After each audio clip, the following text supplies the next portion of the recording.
गबरू बाजार में लड़कियों को देखते हुए गाना गाते हुए अपनी धुन में जा रहा था। ओए होए, अकेली न बाजार जाया करो, नजर लग जाएगी, सब्जी नगर न आया करो, ओए होए नजर लग जाएगी। अये रामा। अरे नास पीटे नाटे, तेरे घर में माँ बहन नहीं है क्या? अरे आपको कैसे पता कि मेरे घर में ना माँ है और ना बहन है? आपको कैसे पता? सत्यानाश जाए तेरा नाटे, देखना कीड़े पड़ेंगे तुझ पर। शर्म नहीं आती सरेआम बाजार में लड़कियों को छेड़ते हुए? अरे मैं तुम्हें छेड़ नहीं रहा था, मैं तो बस गाना गाते हुए जा रहा था। गबरू की बात सुनकर वो लड़की क्रोधित होते हुए वहाँ से चली गई। तभी गबरू की नजर एक व्यक्ति पर पड़ी जो सड़क पर किताबें रखकर बेच रहा था।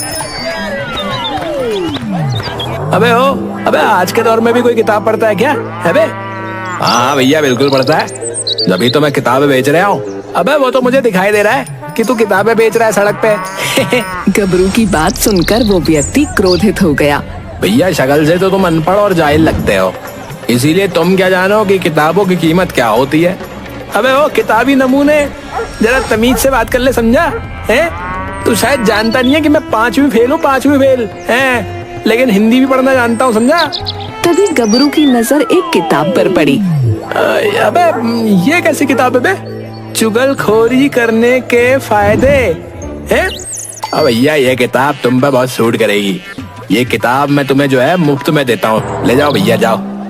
अबे तुझे क्या लगता है कि मैं इस किताब के तुझे पैसे देता, मूर्ख कहीं के? है बे?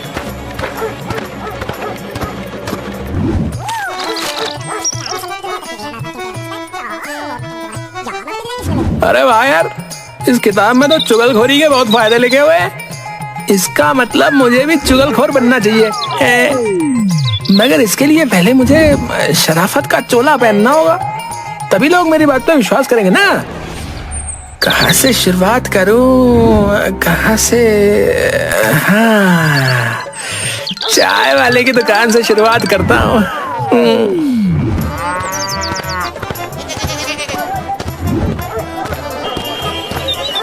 गबरू चाय की दुकान पर चुपचाप बैठ गया कि तभी चाय की दुकान वाला गबरू से बोला, अरे चुप चुप बैठे हो, जरूर कोई बात है। भैया आज मेरा जो है ना बात करने का बिल्कुल भी मूड नहीं है। अरे क्या बात है गबरू भैया, सब कुछ ठीक तो है? क्या बताओ भैया, पूरे कासगंज में मेरा कहीं कोई सम्मान ही नहीं है? अरे यहाँ के लोग कुत्ते की इज्जत करते बताओ, मगर इस गबरू की इज्जत नहीं करते, और मैं आज इसी के बारे में सोच रहा हूँ। अरे गबरू भैया, एक तो तुम नाटे हो और ऊपर से गुस्से वाले भी, और तुम किसी से इज्जत से भी बात नहीं करते हैं, इसीलिए तो लोग तुम्हारी इज्जत नहीं करते हैं। अबे तुम सही कह रहे हो बे, चाय वाले भैया सही कह रहे हो तुम। आज से मैं किसी से भी ना बदतमीजी से बात नहीं करूंगा, बता रहा हूँ, हर किसी से तमीज से बात करूंगा।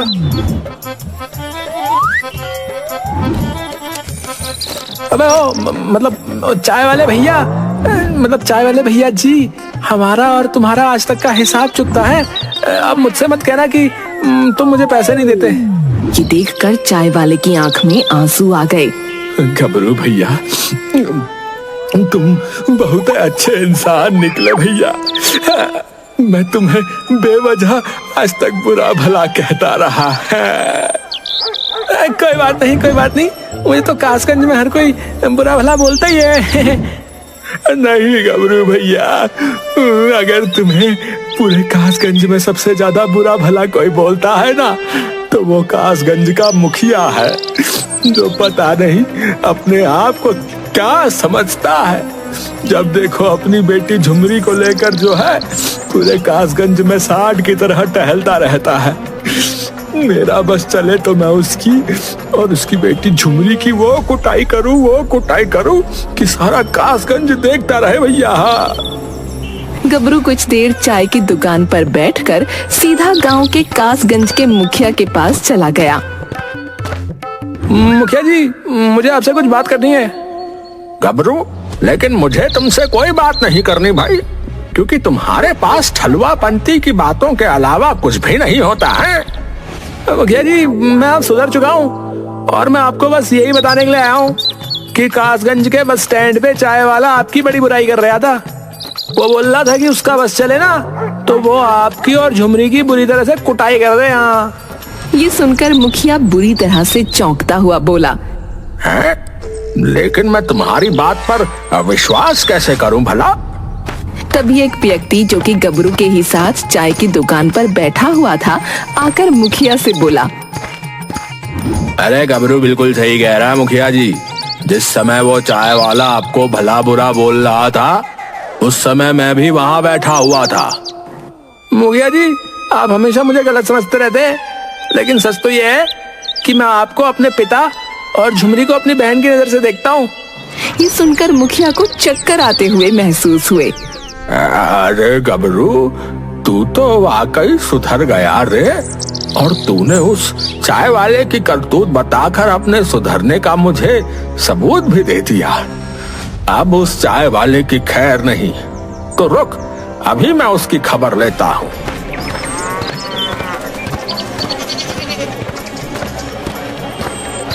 क्यों रे, मेरी पीठ पीछे तू मेरे और मेरी बेटी के बारे में क्या अनाप शनाप बक रहा था रे? चाय वाला ये सुनकर बुरी तरह से चौंकता हुआ बोला, मुखिया जी मैंने तो आपके और आपकी बेटी के खिलाफ कुछ नहीं बोला।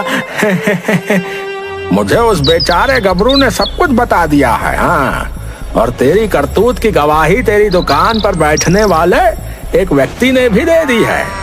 तेरी तो खैर नहीं। मुझे माफ कर दो मुखिया जी, माफ कर दो। मगर मुखिया चाय वाले को बुरी तरह से पीटने लगा और उसकी चाय की दुकान का सारा सामान तोड़ दिया।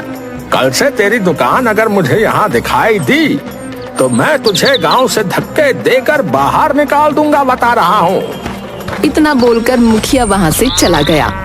चाय वाला अपने सर पर हाथ रखकर गुस्से से बोला, चापलूस गबरू, काश तू इस वक्त मेरे सामने होता तो मैं तुझे नाटे से और ज्यादा सन्नाटा बना देता।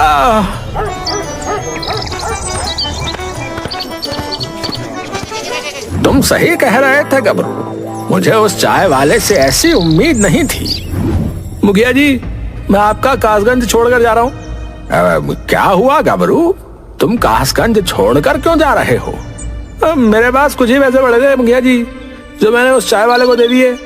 अब तो मेरे पास खाना खाने तक के पैसे नहीं बचे। कासगंज से बाहर जाकर मेहनत मजदूरी करके कुछ पैसे कमा कर अपना पेट भरूंगा। पागल हो गए हो क्या? अरे तुमने मुझे पिता बोला है और झुमरी को अपनी बहन। चलो मेरे साथ, आज से तुम मेरे घर पर खाना खाओगे।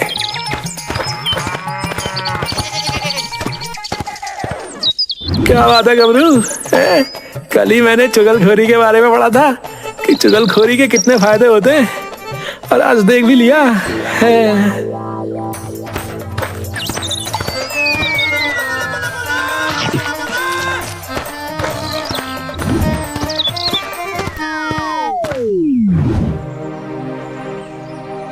मुखिया जी आपके चेहरे पर जो है चिंता की लकीरें क्यों झलक रही हैं? अब तुम्हें क्या बताऊं गबरू, पड़ोसी गांव के सुखिया चाचा ने अपने इकलौते पुत्र अज्जू के लिए मेरे घर में रिश्ता भेजा है। उन्हें मेरी बेटी झुमरी पसंद आ गई है। सुखिया चाचा तो बहुत ज्यादा पैसे वाले हैं मुखिया जी। मैंने सुना है कि उनके पास पूरे 100 बीघा जमीन है, तो आपको तो खुश होना चाहिए। बात तो तुम्हारी सही है गबरू, लेकिन मैं सुखिया चाचा को पसंद नहीं करता। क्या है ना कि अभी वो 100 बीघा जमीन सुखिया चाचा के ही नाम में है। अगर वो 100 बीघा जमीन उनके बेटे अज्जू के नाम हो जाए तो मजा आ जाए, लेकिन फिर भी क्या कर सकते हैं, बुढ़ऊ सुखिया चाचा को आज नहीं तो कल मरना ही है। सुखिया चाचा कब आ रहे हैं झुमरी को देखने के लिए? कल सुबह 11 बजे का समय दिया है उन्होंने आने के लिए। मूर्ख मुखिया, तूने मेरे नाटक को देखते हुए झुमरी के साथ मेरा कभी विवाह नहीं किया ना? तेरी ऐसी की तैसी। बेटा मैं भी तेरी बेटी का विवाह अज्जू के साथ नहीं होने दूंगा, बता रहा हूँ। क्या बात है गबरू, क्या सोच रहे हो? कुछ नहीं मुखिया जी, आप गांव के लुटिया हैं, मेरा मतलब मुखिया हैं। आप जो फैसला लेंगे वो बेहतर होगा। मुझे अभी भी विश्वास नहीं हो रहा गबरू कि तुम इतने सुधर गए हो। मुखिया की बात सुनकर गबरू मुस्कुराता हुआ घर से बाहर चला गया और सुबह 11 बजे कासगंज की सीमा पर टहलने लगा।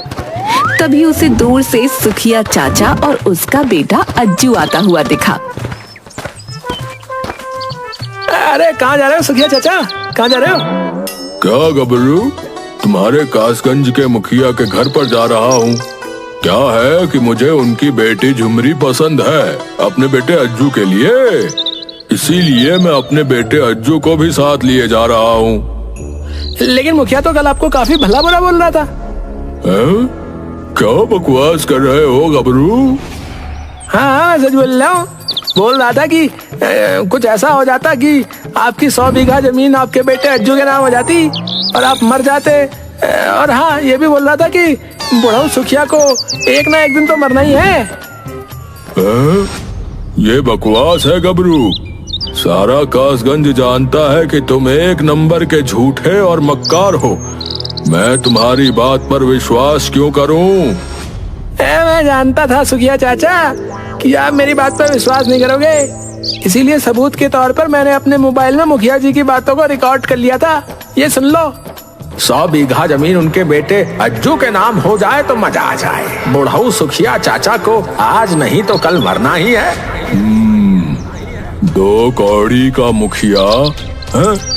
एक तो इसकी बेटी के घर पर रिश्ता करके मैंने एहसान किया इस पर, और ऊपर से ये मेरे मरने की ही दुआएं मांग रहा है। इसे छोड़ूंगा नहीं।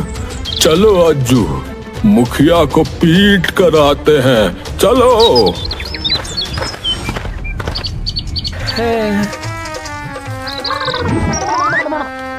सुखिया चाचा गुस्से से सीधा मुखिया के घर पर घुस गए। क्या बात है सुखिया चाचा, आपके चेहरे पर ये क्रोध कैसा झलक रहा है? आप रिश्ता लेकर आए हैं या फिर मुझे पीटने आए हैं? तुम्हें पीटने ही आया हूँ मुखिया। मुझे तुमसे ऐसी उम्मीद नहीं थी। अभी तुम्हारी बेटी मेरे घर की बहू बनकर आए भी नहीं कि तुम मुझे मारने की प्लानिंग करने लगे। मुखिया बुरी तरह से चौंकता हुआ बोला, अब ये क्या कह रहे हैं आप? मुझे उस बेचारे गबरू ने सब कुछ बता दिया है।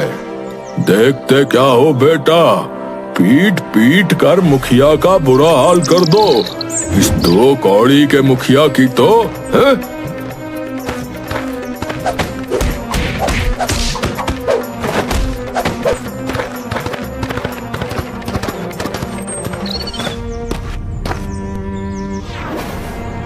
अरे पिताजी, आपको कौन रुई की तरह धुनकर चला गया?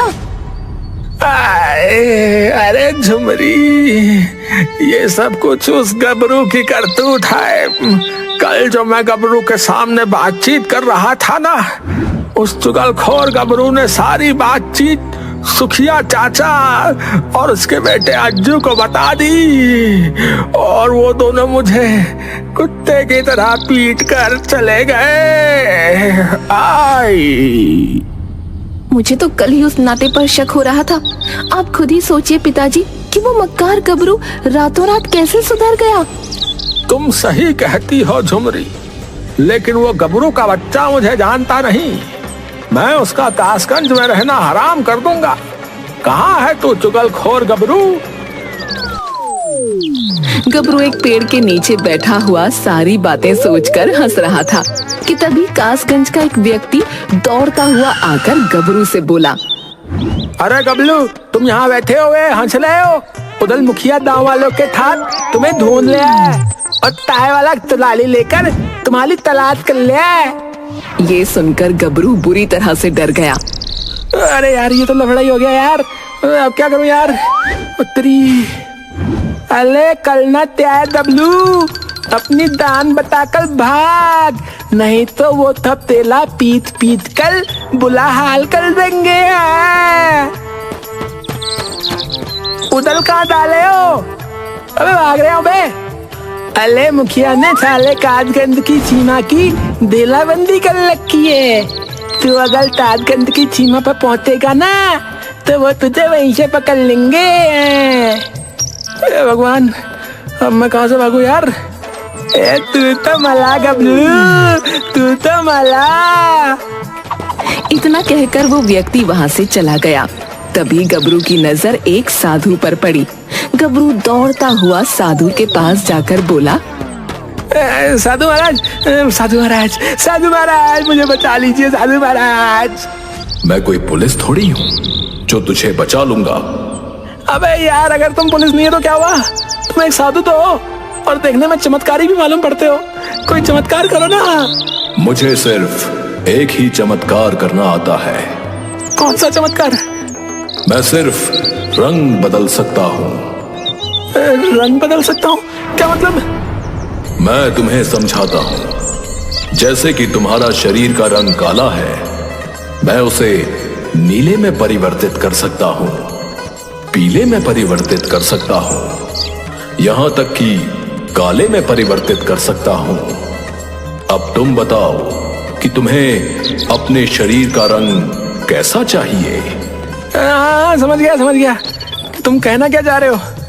मुझे ऐसे रंग में परिवर्तित कर दो कि कोई मुझे पहचान ही ना पाए।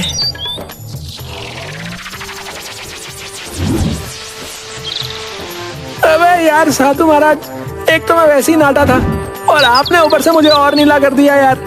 अरे, तुमने ही तो बोला था कि कोई भी तुम्हें पहचान ना पाए। इस रंग से तुम्हें कौन पहचानेगा?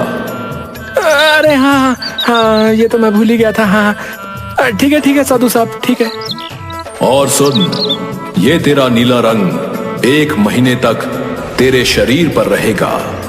उसके बाद ये स्वयं उतर जाएगा। गबरू वहां से भागने लगा कि तभी मुखिया और गांव वालों की नजर नीले पड़ चुके गबरू पर पड़ी। अरे देखते क्या हो, पकड़ो इस नाटे को। इसकी तो अपने शरीर पर नीला रंग पोत कर भाग रहा है। गांव वालों ने गबरू को पकड़ लिया। अबे ओ मुखिया, अबे मुझे पहचान कैसे लिया बे? मेरा रंग तो नीला है। अबे मूर्ख, तेरा रंग नीला जरूर है, लेकिन तेरा कद तो नाटा ही है ना। और पूरे संसार में सिर्फ तू ही 2 फीट का है, समझा? अरे देख क्या रहे हो, मारो इस चुगलखोर गबरू को। गांव वाले बुरी तरह से गबरू को पीटने लगे और गबरू बड़ी मुश्किल से अपनी जान बचाकर गांव की सीमा से बाहर निकलकर भाग गया।